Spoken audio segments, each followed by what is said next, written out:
Portuguesa. Olha, Edu, assim, a gente analisar uma partida como essa é até difícil, né? Tecnicamente péssimo jogo ruim dos dois lados, né? O Guarani, nós até falávamos no início, começou bem e tal, né? Tá tendo a bola, mas efetividade nenhuma, né? Ofensividade muito menos. Então o Guarani ficava ali com a bola, tocava de um lado para o outro, mas isso não é um futebol agressivo, não é um futebol para um time que precisa sair da zona de rebaixamento, ou pelo menos estava perto, né? Agora está atolada lá dentro. E faltando 3 rodadas contra 2 times que vão brigar pelo título, hein? Red Bull e São Paulo. O Tigrão falou uma coisa e é verdade. O Guarani vai pegar o São Paulo na próxima rodada. São Paulo de 3 jogos ganhou só 1 ponto. Né? Ele vai vir mordido, vai vir querendo se recuperar em cima de quem? Em cima do time que está na zona de rebaixamento. Carpini conhece muito bem o Brinco de Ouro, conhece muito bem o time, conhece muito bem. Então, assim, olha o tamanho da encrenca que o Guarani se meteu. Dá uma olhada o tamanho.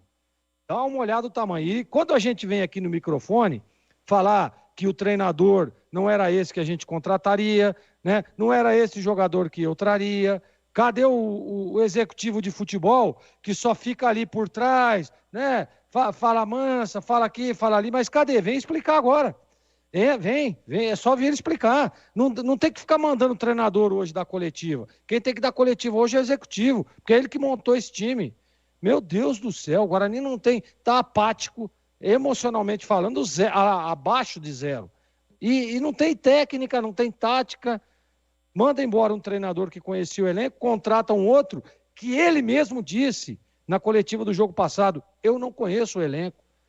Precisamos de um tempo aí. Agora ele vai ter uma semana. E ele disse na coletiva: não, depois do jogo da Portuguesa vamos ter uma semana para conhecer o elenco. Mas conhecer o elenco na situação que está o Guarani agora, como é que vai fazer? Então, Edu, olha, eu sinto muito pelo torcedor bugrino, que deve estar muito preocupado e tem que estar, porque o Guarani, olha, o que fez hoje no Canindé é inadmissível.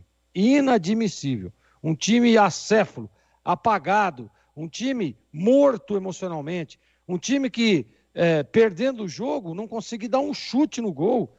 E não está jogando contra um time assim, por exemplo, não está jogando contra um Corinthians, um Palmeiras, um Santos, não. Está jogando contra a Portuguesa, que estava na zona de rebaixamento. Então, era o momento, eu dizia, é o momento do Guarani buscar recuperação. Mas tem que ficar atento, porque esse time da Portuguesa é um time que se defende, é um time que fica atrás, e é um time que a hora que aparecer a oportunidade vai fazer, e foi o que aconteceu. Segundo tempo todo, a Portuguesa se defendeu, em alguns momentos linha de 6.